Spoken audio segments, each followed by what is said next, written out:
Meccano part number P175, fuselage under rear section, from the 1930s aeroplane constructor set.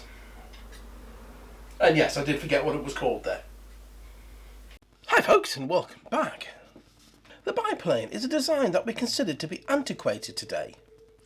But from an aeronautical engineering point of view, the biplane has lots of benefits. And they're still in use today, the Antonov AN-2 Colt being an example. The Colt replaced the Polikarpov PO-2, known as the Kukuruznik, or cornfield. The PO-2 was designed as a light training aircraft and crop duster in the 1920s, with a production run of 25 years and in the region of 30,000 aircraft being built. During the Second World War, it was pressed into service with the Soviet Air Force against the Germans. And it's here that it became to be feared by the enemy. Soviet pilots of the all-female 588th Night Bomber Regiment, known as the Night Witches, would attack German positions in the dead of night with bombs, flying at murderously low level. Sometimes bare meters above the ground, they would pop up to bombing altitude, cut engines and glide to the target to release bombs, and then restart engines once they were over the target. With no warning of an approaching enemy, the only sound being the whistling of the wind through the bracing struts and the sound of the passage of air over the wings. While the damage they caused was tactically small, on a strategic level it was huge. The disrupted sleep, stretching already combat-stressed troops beyond breaking point, added to the fact that the pilots were women of a cultural type that the Nazi government had stated as being subhuman, drove the point home.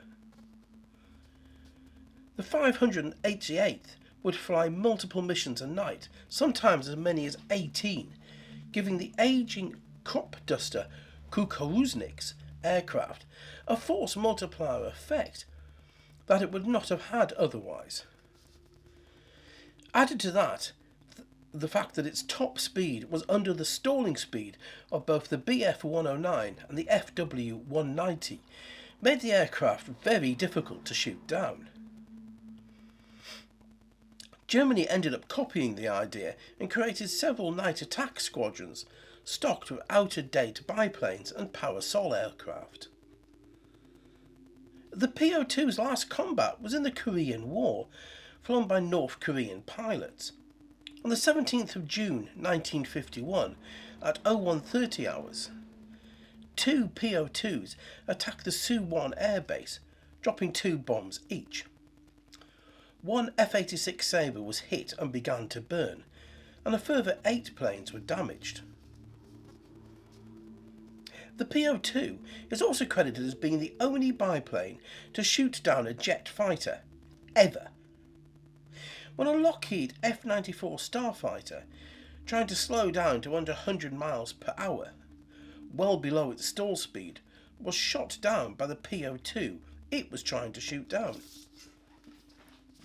In the early 1930s, the Blackburn Aircraft Company, better known for their military aircraft, designed the CA-15A, an 11-seat tri-motor monoplane. The CA-15A was designed with the ability to build it as either a high-wing monoplane or a biplane, and its third engine was placed above the wing. The Air Ministry, seeing the design, decided once and for all to settle the debate. Which is better, a monoplane or a biplane? The fuselage, cabin and empennage were designed to be the same for both aircraft.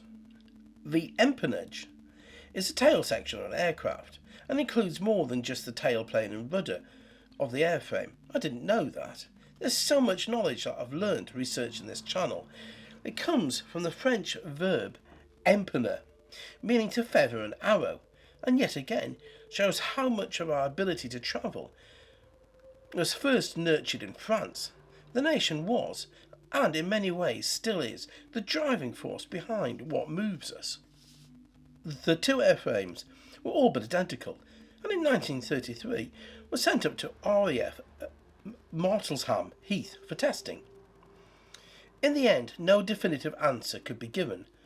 The monoplane was faster, with a better rate of climb, but being 10% heavier, it couldn't carry as great a load, and the biplane suffered from shimmy with its tail wheel during taxiing, takeoffs and landing,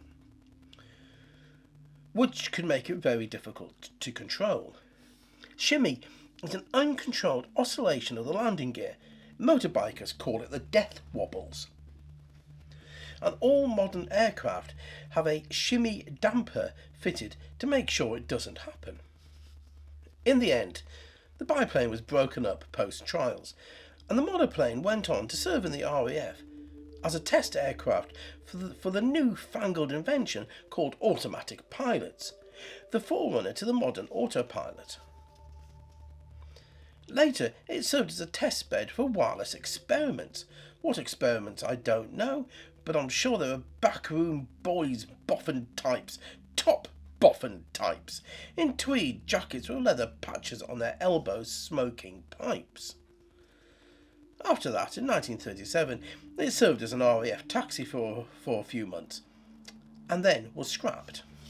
The question the RAF was asking the Blackburn Aircraft Company was, I think, the wrong question, but a bit more on that later.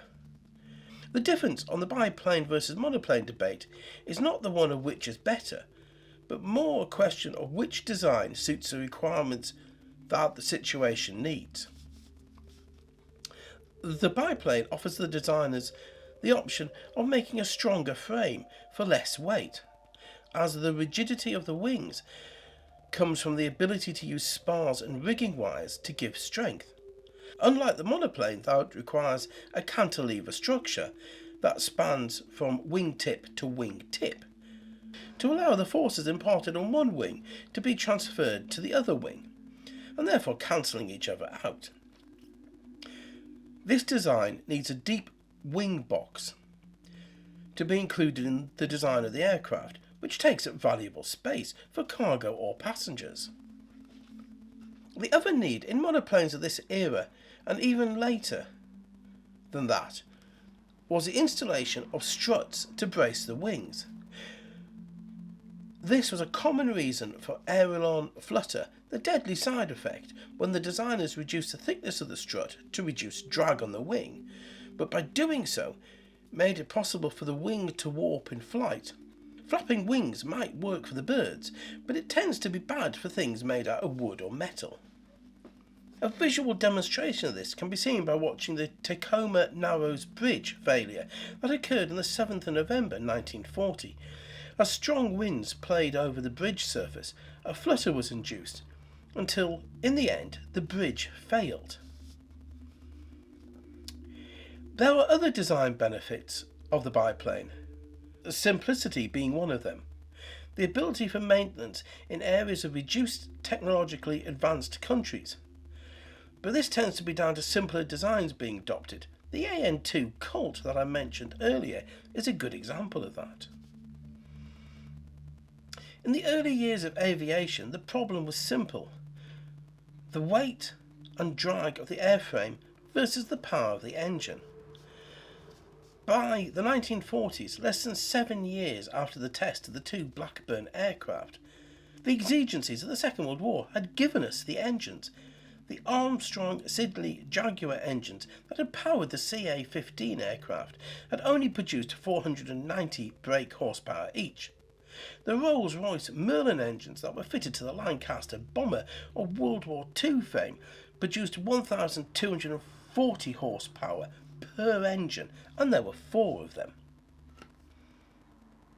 It was the advance of engines that sealed the fate of the biplane. The monoplane won in so many other fields. Is there a future for the biplane, as the AN2 Colt, designed in 1946, has seen 70 years of use and is still going strong? But Sibner, The Siberian Aeronautical Research Institute, one of Russia's oldest surviving research institutes, has redesigned the aircraft, and the TVS-2DTS has been rolled out under the Light Multi-Winged Aircraft Programme. The 2DTS aircraft has been completely redesigned, and by the removal of wing spars and bracing wires, the amount of drag has been significantly reduced. As well as the use of composites used in construction, the lower wing connects to the upper wings by the use of winglets, which also help to reduce drag, giving the aircraft an almost uncompleted look, as if something is missing. As well as an unprecedented 25 hours endurance with full tanks. Added to that, the ability for stall, takeoff and landing in rough conditions makes it a very acceptable and interesting aircraft. Unfortunately for the 2DTS, the reliance on non-Russian made goods and engines has led to it being sidetracked by the UZGA LMS-901 Barkol monoplane. There is another use for the biplane design, and that is for the new breed of supersonic passenger aircraft. And the one greatest problem that they have, and that's noise. MIT and Stanford universities have been carrying out research into the use of biplane design to eliminate the sonic boom. Adolf Busemann, a German aerospace engineer in the 1930s, was one of the first people to deal with the problems of supersonic flight. At the time, the idea of flight over 300 miles per hour was almost seen as impossible for non-research aircraft, let alone supersonic flight, and his research was seen as being academic at best. What Herr Busemann had discovered was that a supersonic boom is actually two booms, and the aircraft is travelling in an area of disturbed air between the two shock waves. But our brains are not able to differentiate between the sounds, as it's too quick to hear. The supersonic biplane is able to compress the air as it travels over the wings, and therefore stops the shockwave forming and creating the sonic boom that we hear. And as we head back, maybe, to supersonic passenger flight, the need to negate the sound wave and the negative effect it has on wildlife, and also our eardrums, is a vital consideration.